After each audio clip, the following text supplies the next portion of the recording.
की शुरुआत इस वक्त की वर्ल्ड एक्सक्लूसिव ब्रेकिंग न्यूज के साथ करेंगे। ईरान ने इजराइल को खुली धमकी दी है। ईरान ने विदेश मंत्री वहां के उन्होंने कहा है कि युद्ध का नया मोर्चा खुलेगा या ये नहीं, ये गाजा में हो रहे एक्शन पर निर्भर करेगा। जी हाँ, लेकिन सबसे बड़ा सवाल यह है कि क्या ईरान गाजा युद्ध का नया मोर्चा खोलने की तैयारी में है? क्या इजराइल और गाजा के बीच चली इस जंग में ईरान और अमेरिका की भी एंट्री होने वाली है? और अगर ईरान और अमेरिका इस युद्ध में कूद गए तो युद्ध और भी ज्यादा भयंकर हो जाएगा।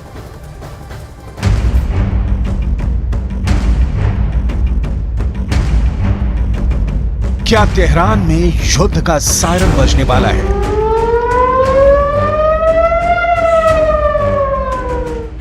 इस्फहान में बारूद की बरसात होने वाली है? क्या करज में इजरायल की मिसाइलें गरजने वाली हैं? अहवाज से जंग की खतरनाक आवाजें आने वाली हैं? क्या मशहद पर मिसाइल अटैक होने वाला है? इजरायल और हमास के बीच छिड़ी जंग में अचानक ईरान इंटरनेशनल हेडलाइन बन गया है।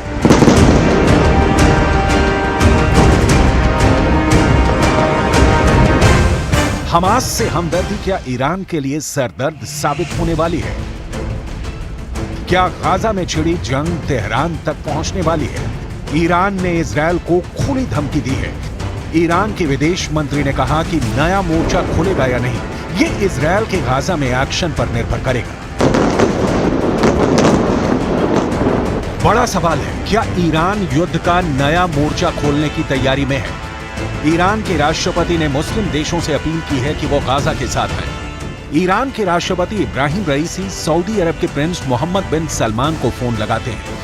सऊदी अरब के प्रिंस मोहम्मद बिन सलमान के दफ्तर में अचानक फोन की घंटी बजती है। मोहम्मद बिन सलमान फोन उठाते हैं, बात करते हैं। फिर मोहम्मद बिन सलमान मिस्र के प्रेसिडेंट अब्दुल्ला फतह अल सीसी को फोन लगाते हैं, उनसे बात करते हैं। इसके बाद सऊदी अरब के प्रिंस जॉर्डन के किंग अब्दुल्ला द्वितीय से भी फोन पर बातचीत करते हैं। सवाल है, आखिर रईसी ने सऊदी के प्रिंस से ऐसा क्या कहा कि वो मिस्र और जॉर्डन फोन लगाने को मजबूर हो गए? सऊदी प्रेस एजेंसी ने जानकारी दी है कि क्राउन प्रिंस मोहम्मद बिन सलमान को ईरान के राष्ट्रपति रईसी ने कॉल किया था।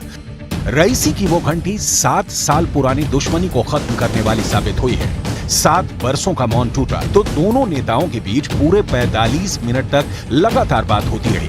उसके बाद इंटरनेशनल मीडिया में जो खबर बाहर आई, उसमें कहा गया कि ईरान ने हमास की खातिर अपनी बरसों पुरानी दुश्मनी को ताक पर रख दिया है।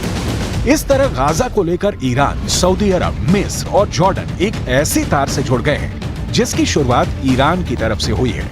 इन 4 देशों के प्रमुखों के बीच हमास के इजरायल पर हुए हमले की चर्चा हुई है।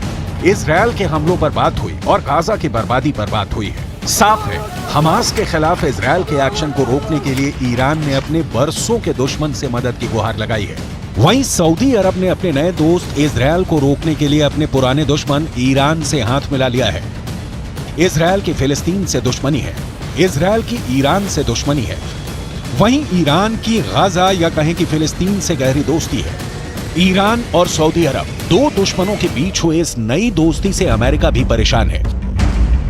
उसे डर है कि अगर सऊदी ईरान के साथ साथ मुस्लिम देशों से फिलिस्तीन की मदद की तो यह जंग और विध्वंसक हो सकती है।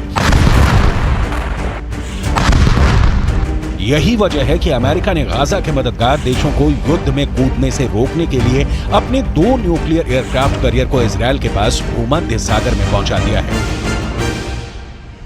अमेरिका ने जिन 2 एयरक्राफ्ट कैरियर को इजरायल की मदद के लिए भेजा है, उनके नाम है USS Gerald R, USS Gerald R Ford और यूएसएस आइजनहावर।